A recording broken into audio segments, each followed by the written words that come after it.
I'm taking the time here on Good Morning Ulster to 8:46. Well, the formal Brexit process has begun. So how will our departure from the EU affect our relationship with Britain and the Republic of Ireland? Let's talk about it with Tom Kelly, who headed the Better Together campaign, and on the line, Brexiteer Felicity Huston. Good morning to you both. Good morning. Felicity, if I can begin with you. Are you relieved, pleased, excited? Well, it's hard to say quite how one feels. This has been going on for so long and so many people have thought we would never get there. So I fear it might almost be relief. But yes, I'm very happy to. It's time to move on, stop the arguments and move forward. And that's what it should be about from now on. How are you going to mark the occasion? Well, you see, I'm an accountant as well. So those of you who haven't got your tax returns in would be aware that those of us who work in the business are very busy. But I have to say my clients are disciplined and well organised. All my stuff's done. So I'm off to celebrate that as well as Brexit from about lunchtime today. In what way? Oh, well, Wetherspoons, of course. He's an Ulsterman after all, Tim Martin, and an old Campbellian like myself, as well as a Brexiteer. So, of course, I have to go and support him, as I think other Brexiteers throughout the United Kingdom are doing. Seems the best thing. Tom? Well, I certainly won't be on Wetherspoons, I can tell you that. You'll not be raising a Tom, glass. I'd have bought you a drink if you'd come round and see me. Not even that would tempt me, to be honest dear. with you. No, I don't find it a day of celebration at all. It's actually, it's a disappointing day in many ways. People were very attached to being in the EU, especially people in Northern Ireland. They expressed that wish. I do agree with Felicity, it is time to move on. I'm the kind of guy who looks at these things, half glass, half full, half empty. I think it's half full. The case was made for Northern Ireland that there needed to be special recognition of our status. We got that. It's not exactly what I would have wanted. There was a better deal on the table called Mrs May's withdrawal deal. And some bizarrely, unionists rejected that to get a worse deal for Northern Ireland. But it's still a better deal for Northern Ireland than the rest of the United Kingdom. And that's actually the important thing. Do you still fear there may be no deal? Well, I mean, there's many a slip between a cup and lip, and I think that there's a long way to go. I mean, today starts the transition period. Nobody will really see anything really different other than the fact we won't have 3 MEPs. That's the reality, and that the British government will not be sitting at the decision table of the top EU countries. But for general stuff going on during the day, there'll not be much difference. We're in transition. It'll continue as normal.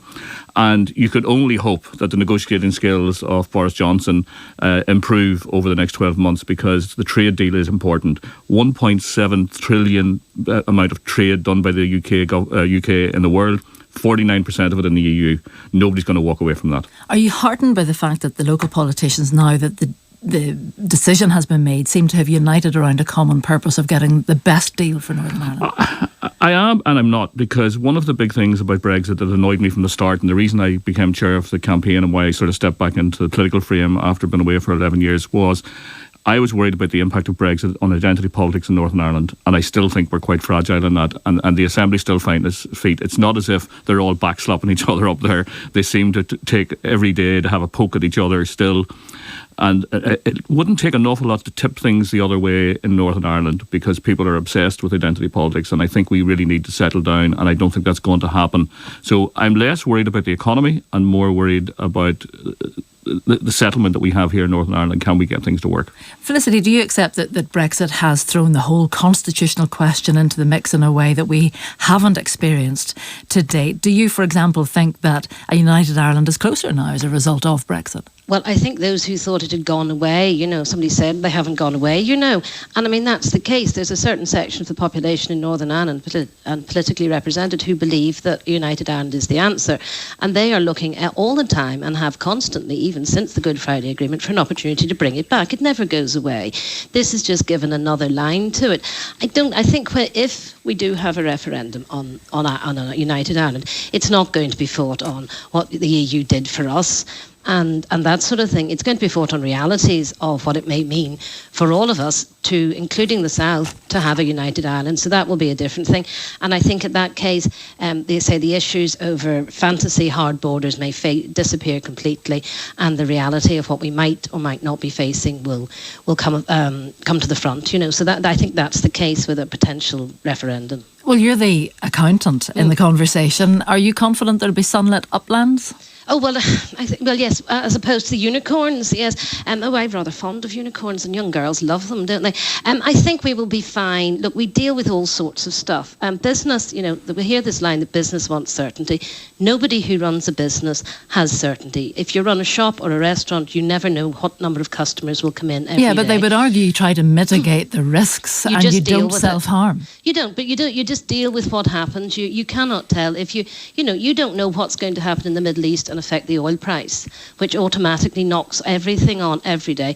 One of the reasons people go into business is actually because they can control their own destiny as far as possible within the risks of the world they live in, as opposed to being at the beck and call of others. And I think that's partly what Brexit, we think, will be about, and we all hope so. Fingers crossed. Tom? I don't see anything really the sort of sunny side of Brexit for people generally in the UK, and I think it won't take long to prove that. You have to hope that things will be okay. I think that's the main thing. You have to actually keep looking for some kind of hope in all of this. Although, to be fair, the Governor of the Bank of England had warned that the economy would stutter and depreciate, if you like, in times before now. It hasn't. It seems to have been quite resilient today. Well, the economy is quite resilient, and and markets. I mean, I disagree with Felicity. I think the markets like certainty, and they like the certainty of now knowing that at least we're out. So therefore, but what you're really going to see is a low-wage economy. You're going to see people pushed into low-paid jobs, because a lot of the philosophy behind Brexit and the push on Brexit in Britain has this notion that you can tackle social welfare and get people who are in long-term welfare into low-paid jobs by getting rid of migrant workers who are doing low-paid jobs, and it's a nonsense. All right, there we're going to leave it. Thank you very much indeed, Tom Kelly and Felicity Huston. So we've been asking you to text on a number of things this morning. A few offers for Jeff if we're going to get rid of him and he's going to take on a mayoral role. We're not quite sure where we're going to send him yet. We might decide between now and the end of the programme. Also asking you to text on